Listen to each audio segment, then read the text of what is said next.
Ons gebedswiel sentreer rondom die woord. Dis die middelste speek. As 4 voor hom, 4 na hom. Die eerste naam natuurlik, wat vir my 'n lekker bruikbare ontdekking was, is gehoorsaamheid. Die feit dat ek opgewonde is om dit wat ek hier gehoor het te doen en te sê, praat Here, u dienaar luister. Die tweede een is voorbidding, die belangrikheid en die krag van voorbidding. Dan is daar een waarby ons vandag kom, wat nie regtig deel van my mondering was nie. Ek is bewus van dit, maar dit het nie 'n prominente, pertinente plek gekry nie. En dit is waak. Kom ons dink vandag daaroor. Here, u is 'n wonderlike leermeester. Om aan u voete te sit en by u te leer, is so heilig, kosbaar. Dankie dat u dit verstaanbaar, inspirerend doen. En wil u dit ook vandag doen. Praat met ons uit die woord. Amen. Ons lees 1 Petrus 5, vers 8 en so 'n stukkie van vers 9. Wees nugter, wees wakker. Julle vyand, die duiwel, loop rond soos 'n brullende leeu, op soek na iemand om te verslind. Bly standvastig in die geloof en staan hom teë. Tot sover. Julle vyand, die duiwel, loop rond soos 'n brullende leeu. Dit is sleg wanneer hulle mense goed steel. Dit maak mense kwaad met rede.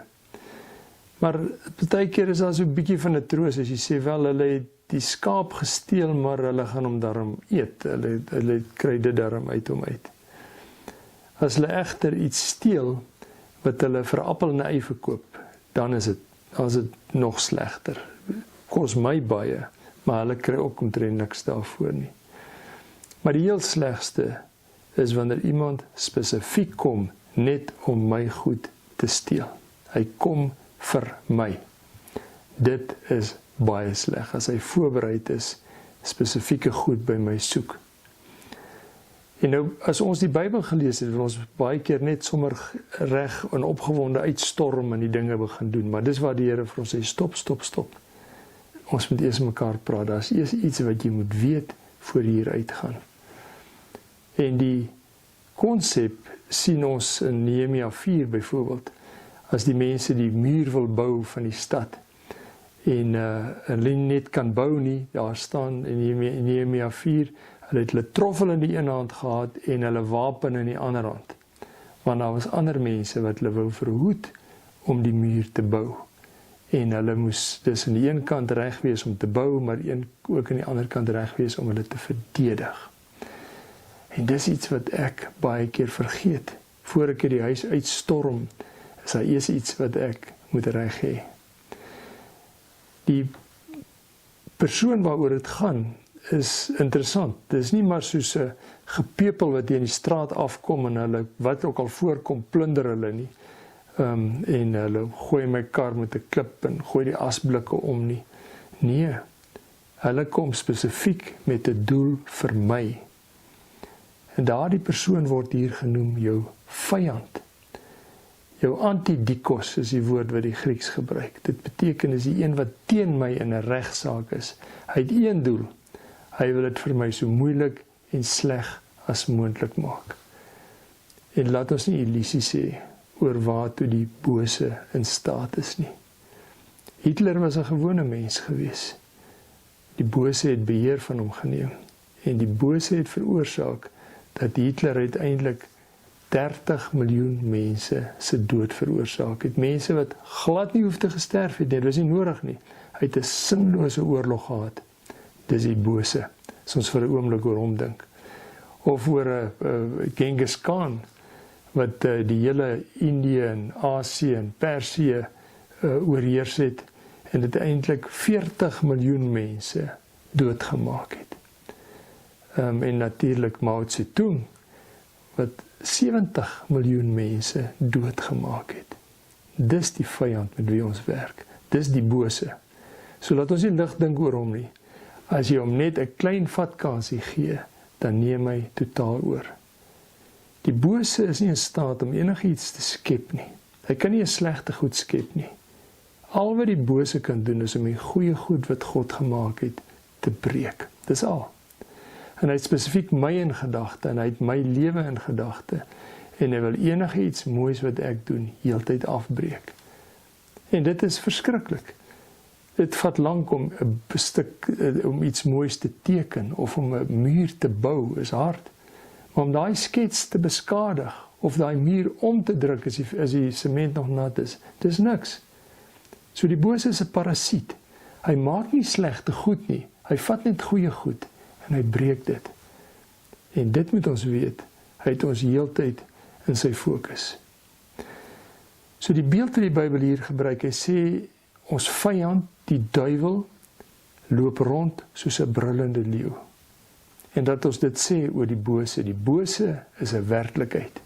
Die bose is nie maar net 'n vae mag wat daar is nie. Die bose is spesifiek heeltyd besig om die slegste te veroorsaak en te doen aan mense.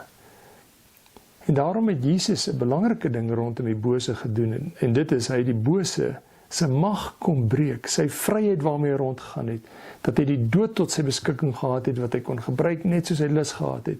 Jesus kom verander deur uit die dood op te staan. Die mag van die bose is gebreek. 'n Beeld wat dit beskryf is dat die bose as dit ware met 'n dik ketting om 'n dik boom vasgebind is en daar staan hy. Hy kan nie meer vrylik loop nie. Hy kan nie doen wat hy wil nie. Maar dit beteken nie dat hy nog seer kan byt nie, as jy binne sy bereik kom. En dis waar teen die Bybel ons waarsku, dat ons nie vir die bose 'n vatkans gee in ons lewe nie. Hy is hierdie brullende leeu, hy is op soek na iemand wat hy kan verslind, maar moenie vir hom val nie. In hierdie worsteling met die bose, en dit weet ons Jesus het die bose oorwin, in hierdie worsteling is ons nie sterk genoeg vir die bose nie, maar omdat ons Jesus aan ons kant het,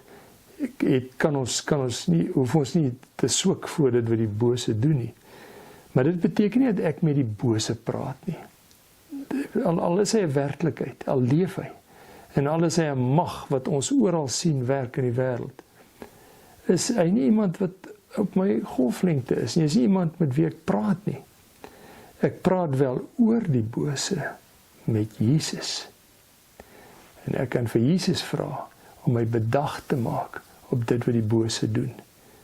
En daarom sê hierdie gedeelte mooi, bly standvastig in die geloof en staan hom te. Wat ons dus die Here vra is om ons bedag te maak, bewustelik ons lewe vooruit te leef, om nie die fout te maak en later op te ruim nie, keer dat die fout gebeur, sien vooruit waar die bose 'n rol kan speel. En dis 'n belangrike deel om as dit ware ons dag te visualiseer en te kyk wat vir ons voorlê en waar die bose ons kan vang. En dis wat die Here ons in wil sterk. En daardie dinge mag wees dat ek vir die Here sê, Here, is ek dalk in my motor ry, en ek bid dat U my sal bewaar op die pad, en dat U my sal help teen slegte mense wat my kan mislei, besigheid waaraan ek betrek word, wat ek nie wakker was en gesien het, wat hier dan nie gebeur is nie. Maar dan 'n baie belangrike een, en dit is daar waar die bose binne in my lewe 'n rol kan speel, waar ek hom ruimte gee. Efesiërs 4 byvoorbeeld waarsku ons teen iets waarin ons dit maklik kan maak vir die duiwel, deur woede. Hy sê, as jy kwaad word, ek het ruimte dat dit gebeur, maar moenie sondig nie. Moenie 'n dag kwaad afsluit nie. As iets jou kwaad gemaak het, handel dit af. Moenie met daardie woede gaan slaap nie. Hy sluit af deur te sê, moenie die duiwel vatkans gee nie. As jy hom so 'n kansie gee, kom hy in en hy neem heeltemal oor. En dis die plek waar ons veral op bedag moet wees. Nie vir die bose wat ek kan sien daar buite nie, maar vir die een wat binne in my is, waaraan ek gewoond is, en wat ek nie besef, dat hy beheer kan oorneem nie. En daarom is die dinge wat ons spesifiek vir die Here vra, as ons bid, Here, bewaar my van negativiteit. Dis deel van my persoonlikheid, ek sien altyd die slegste in dinge, en ek bid dat U my vandag bedag sal maak daarop. Of dalk wil ek die Here vra om my te help met my ongeduld, dat ek bedag sal wees dat die bose dit nie gaan gebruik om my lewe te vertroebel en my verhouding met mense te benadeel nie. Of dalk agterdog wat ek het. Ek vertrou nie mense nie. Ek word maar seker omdat ek dalk mislei is, maar nou word ek juis ook maklik mislei omdat ek nie nugter dink nie en my agterdog my benadeel. Of ek by die Here, help my vandag in hoe ek my tyd gaan gebruik. Die tyd wat ek spandeer op my foon met goed wat absolute vermorsing is van iets wat geweldig kosbaar is. En daarom in ons waak ons teen die invloed van die bose in ons lewe. Bid ons dit vooruit. En daarom maak ons nie die fout nie. Ons verhoed die fout. Kom ons bid die Here om ons te help. Here, dankie dat U ons bedag maak hierop. Ons wil net uitstorm, die lewe stormloop, begin en dan waarsku ons dat ons dit vir die duiwel maklik kan maak as ons sy rol in ons lewe miskyk. Die bose is 'n werklikheid. Die Satan is daar. Hy het ons naam op sy lys. Hy het ons in sy fokus. Maak ons bedag daarop. Ons wil opnuut aan Jesus vashou en aan ons verlossing en aan die redding wat hy vir ons bewerk het. En U bid om ons bedag te maak, om betyds raak te sien, U hand te vat en die lewe te leef soos U dit wil. Help ons, Here, in Jesus se naam. Amen.